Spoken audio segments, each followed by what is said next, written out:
जय हिंद दोस्त। बता दूं कि दिल्ली पुलिस के अंदर एसआई की भर्ती निकली हुई है।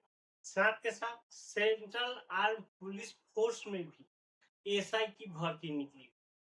ये वैकेंसी पूरी ही अलग तरीके से है, जिसका मैं पूरा डिटेल्स के साथ बताने वाला हूँ। क्या क्वालिफिकेशन मांगा जा रहा है, क्या एज ग्रुप मांगा जा रहा है, फॉर्म भरने के लिए क्या आपको इम्पोर्टेंट डॉक्यूमेंट चाहिए, क्या इसमें हाइट मांगा जा रहा है, चेस्ट मांगा जा रहा है, लड़के के लिए अलग तरीके से है, लड़कियों के लिए अलग है। सारी चीजों को हम पूरा डिटेल्स के साथ आपको बताने वाले हैं। तो इस तरह की वीडियो पाने के लिए हमारे चैनल को जो सब्सक्राइब देखिए। दिल्ली एसआई, ठीक है। एसआई का मतलब हो गया सब इंस्पेक्टर, जिसको देसी भाषा में दरोगा बोलते हैं। यहां तक तो समझ में आया। सेंट्रल आर्म पुलिस फोर्स, यानी कि जैसे सेंट्रल आर्म पुलिस फोर्स कौन होता है, बीएसएफ हो गया, सीआईएसएफ हो गया, आईटीबीपी हो गया, इन सबों में भी वैकेंसी निकली। पूरा जब वीडियो हम बताएंगे तो आपको समझ क्लियर हो जाएगा। देखिए, सबसे पहले बात करते हैं, टोटल पोस्ट है 3073 पदों पे ये वैकेंसी निकली, जिसमें एसआई पुलिस मेल, यानी कि दिल्ली पुलिस के अंदर मेल कैंडिडेट का 142 पोस्टों पे वैकेंसी निकली। दूसरा है एसआई दिल्ली पुलिस फीमेल, यानी कि महिला के लिए 70 पोस्ट पे निकला हुआ है।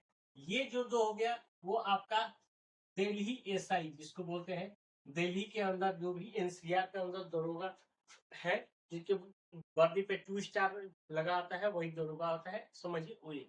मतलब नीचे के ये एक ऑफिसर रैंक की भर्ती है, तो उसमें मेल और फीमेल के लिए ये सीट हो गई। ठीक है। अब आता है मेन चीज, एसआईजीडी, दरोगा general duty, central arm police force के अंदर 2861 पद है। ठीक है। मैं इस 2861 पद किसमें है ये देखिए। बीएसएफ में है 223 पद, सीआईएसएफ में 1294 पद, सीआरपीएफ में 1029 पद, आईटीबीपी में 233 पद और एसएसबी में 82 पद। ये अगर सारे पद को काउंट करेंगे तो 2861 पद यहाँ पे टोटल आएंगे। यही है SI GD CAPF, central arm police force के अंदर दरोगा।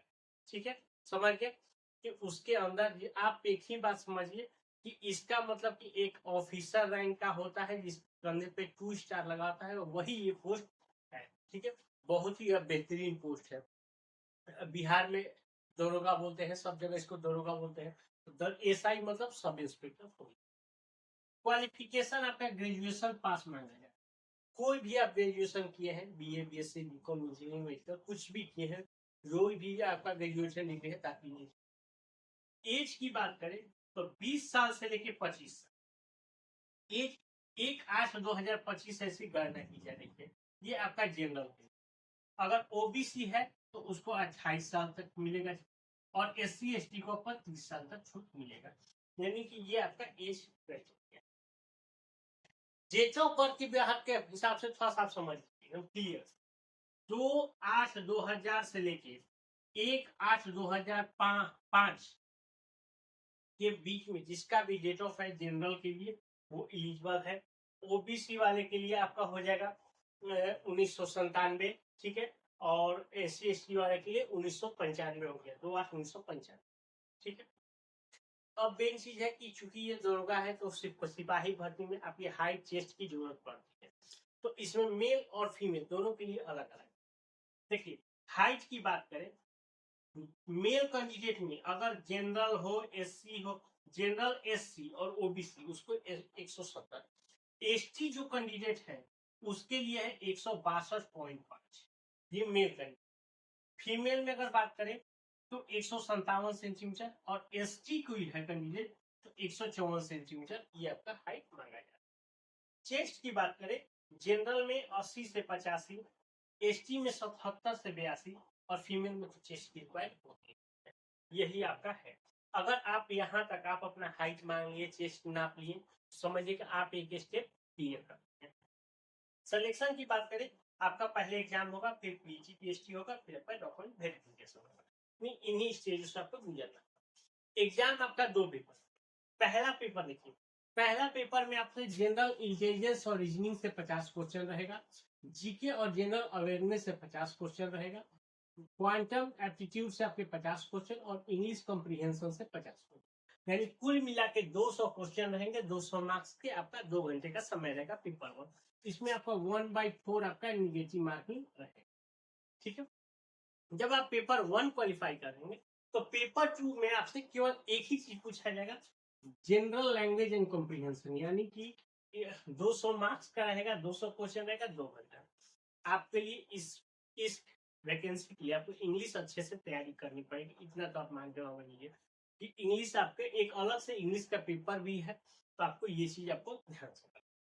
उसके बाद जब आप सब कर लेंगे तो पीएचडी और पीजी आएगा। पीएचडी जो मैं पहले बता दिया हाई चेस्ट है, जो कि आप मेजर कर लेंगे। अब बात करते हैं पीजी का। मेल और फीमेल के लिए अलग अलग है। पहले हम मेल कैंडिडेट की बात करेंगे। मेल कैंडिडेट में देखिए, पहला होगा 100 मीटर का दौड़ 16 सेकंड में, दूसरा होगा 1.6 किलोमीटर की दौड़ 6.5 मिनट में। ये दोनों दौड़ देखिए, दौड़ के लिए आपको लगातार प्रैक्टिस करनी पड़ेगी, ये मैं बता दे रहा हूँ। ठीक है, कोई ज्यादा नहीं है, लेकिन आपको प्रैक्टिस करना पड़ेगा। लॉन्ग जंप आप होगा 3.65 मीटर का, हाई जंप होगा 1.2 मीटर। उसके साथ साथ एक आपका गोला फेंक भी इसमें होगा। 16 पॉइंट के गोले को 4.5 मीटर आपका फेंकना है। ये आपका मेल कैंडिडेट का हो गया। फीमेल कैंडिडेट में देखिए, 100 मीटर का दौड़ 18 सेकंड में, 800 मीटर का दौड़ 4 मिनट में, आपका लॉन्ग जंप हो जाएगा आपका 2.7 मीटर और हाई जंप होगा 0.9 मीटर।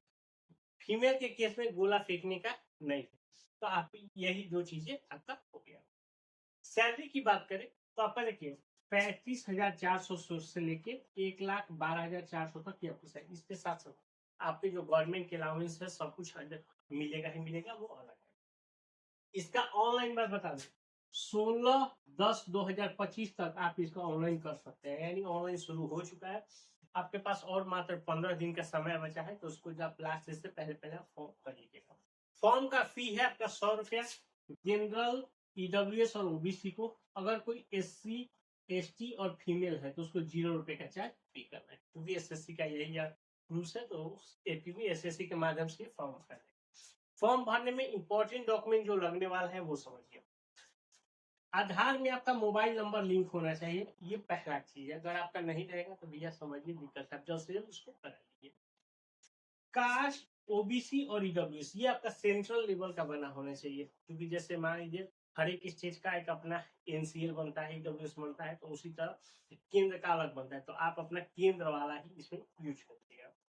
आपको जो मार्कशीट चाहिए 10, 12 और ग्रेजुएशन का मार्कशीट चाहिए, और साथ के साथ इसमें लाइव फोटो आपका दिया जाएगा, यानी कि जब फॉर्म भरेंगे तो आपका लाइव फोटो दिया जाएगा। यही आपका प्रोसेस है। तो इसके बावजूद अगर आपको कुछ और जानकारी चाहिए, हमें नीचे कमेंट करके पूछ सकते हैं। मिलते हैं नए वीडियो में, तब तक के लिए।